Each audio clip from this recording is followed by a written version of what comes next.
Assalamualaikum warahmatullahi wabarakatuh. Selamat pagi anak-anak. Bagaimana kabarnya hari ini? Semoga anak-anak selalu sehat, semangat, dan ceria. Pada pagi hari ini kita akan belajar tentang Al-Islam. Sebelum belajar, mari kita baca doa bersama-sama. Raditu billahi rabba wa bil islami dina wa bi muhammadin nabiyya wa rasula. Rabbi zidni ilman warzuqni fahman. Setelah anak-anak membaca doa, silakan dibuka worksheet-nya halaman kedua. Di sini anak-anak ditugaskan untuk menyalin tulisan penggalan surat An-Nasr. Berikut ini Ustadz akan contohkan video bagaimana cara menulis penggalan dalam surat An-Nasr.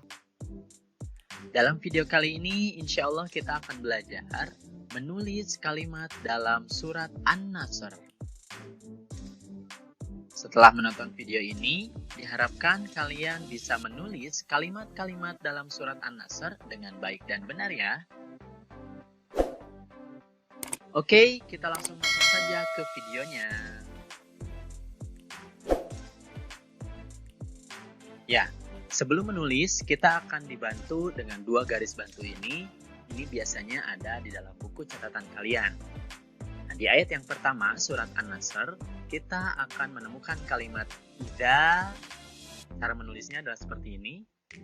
Huruf alif, kemudian hamzah, ditambah dengan kasroh, huruf za dengan titiknya, kemudian fathah dan alif untuk menunjukkan panjang. Kemudian yang selanjutnya, ja'a. Cara menulisnya huruf jim, kemudian alif disambung, titiknya, kemudian fathah dan tanda alis, kemudian ada hamzah dan juga fathah. Selanjutnya nasru. Cara menulisnya huruf nun, kemudian sod dan huruf ro disambung, ini titik untuk nunnya, kemudian fathah, sukun dan duma. Kemudian yang selanjutnya, Allahi. Cara menulisnya huruf alif, kemudian lam lagi, dan huruf ha. Kemudian ada tasydid dan fathah berdiri, kemudian kasroh. Selanjutnya adalah wal fathu.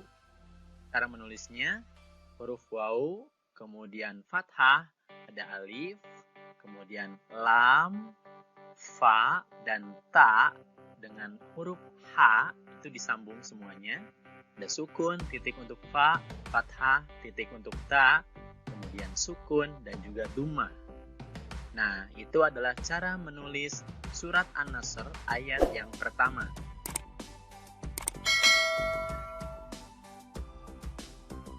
Kemudian di ayat yang kedua, kita akan menemukan kalimat waro'aita.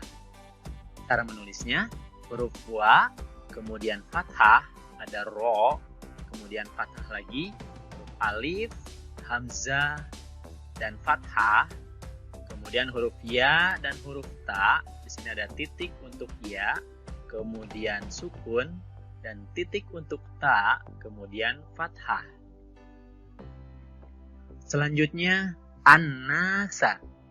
Cara menulisnya huruf alif, kemudian lam, nun dan alif disambung, titik untuk nun, tasydid dan fathah, kemudian sin dan fathah di atasnya. Selanjutnya yadkhuluna. Cara menulisnya huruf ya dan dal disambung, titik untuk ya, kemudian fathah, ada sukun, kemudian kho, lam dan waw disambung, titik untuk kho, duma, kemudian dumah lagi, kemudian sukun, lalu huruf nun dengan titik dan fathah. Selanjutnya ada kalimat fi. Cara menulisnya huruf fa dan huruf ya disambung, titik untuk fa dan kasrohnya. Selanjutnya adalah dini. Cara menulisnya huruf dal dengan kasroh, kemudian ya dan nun, titik untuk ya, kemudian titik untuk nun dan kasrohnya. Selanjutnya adalah Allahi. Cara menulisnya huruf alif, kemudian lam lagi, dan huruf H dengan tasydid dan fathah berdiri disertai kasroh untuk H. Selanjutnya adalah afwajan. Cara menulisnya huruf alif, kemudian hamzah, dan fathah di atasnya, huruf fa dan wa disambung, kemudian titik dan sukun untuk fa, kemudian fathah, ada alif juga, kemudian jim dan alif disambung, ada titik untuk jim dan fathah tain.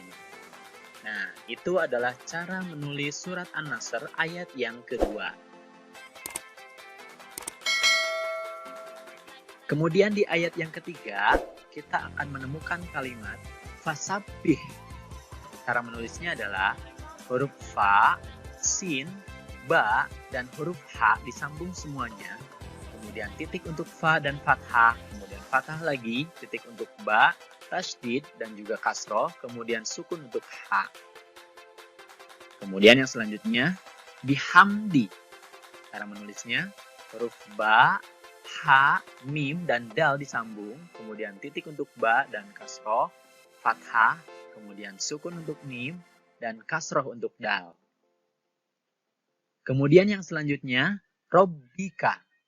Cara menulisnya huruf ro, kemudian fathah, huruf ba dan huruf kaf. Situ ada titik, kemudian tasydid dan kasroh, kemudian tanda seperti S dan fathah untuk huruf kaf. Selanjutnya adalah wastaghfirhu. Cara menulisnya huruf waw dengan fathah ditambah dengan alif, kemudian sin, ta, ro, fa, dan ro disambung semuanya. Ada sukun untuk sin, kemudian titik untuk ta dan fathahnya, kemudian titik untuk go dan sukun, kemudian titik untuk fa dan kasroh, kemudian sukun, selanjutnya huruf ha dan dummah, diakhiri dengan tanda wakof yaitu jim. Selanjutnya adalah kalimat innahu. Cara menulisnya huruf alif, kemudian hamzah dan kasroh di bawahnya, kemudian huruf nun dan ha disambung, ada titik, tasydid dan fathah untuk huruf nun, kemudian dummah disertai waw kecil untuk menunjukkan panjang. Selanjutnya adalah kana. Cara menulisnya huruf kaf dan alif disambung, kemudian ada fathah, huruf nun dengan titik dan fathahnya. Selanjutnya adalah tawaban. Cara menulisnya huruf ta dan waw disambung, kemudian titik untuk ta dengan fathah, ada tasydid dan fathah untuk huruf waw disertai alif, kemudian ba dan alif disambung, ada titik dan juga fathah tain untuk huruf ba. Nah, itu adalah cara menulis surat An-Nasr ayat yang ketiga. Nah, jika disambungkan semuanya dari ayat yang pertama sampai ayat yang ketiga, maka akan menjadi seperti ini. Ini adalah tulisan surat An-Nasr dari ayat yang pertama sampai ayat yang ketiga. Jadi, jika kalian menulis di buku catatan kalian, lewati satu baris setiap ayatnya. Tugas anak-anak sekarang menulis penggalan surat An-Nasr sesuai dengan potongan yang ada di worksheet kedua. Jangan lupa ya anak-anak, minta bantuan sama ayah dan bundanya untuk membantu mengerjakan worksheetnya. Selamat mengerjakan anak-anakku. Sekian untuk pelajaran Al-Islam pada pagi hari ini. Kurang dan lebihnya dari Ustadz minta maaf. Assalamualaikum warahmatullahi wabarakatuh. Selamat mengerjakan anak-anakku.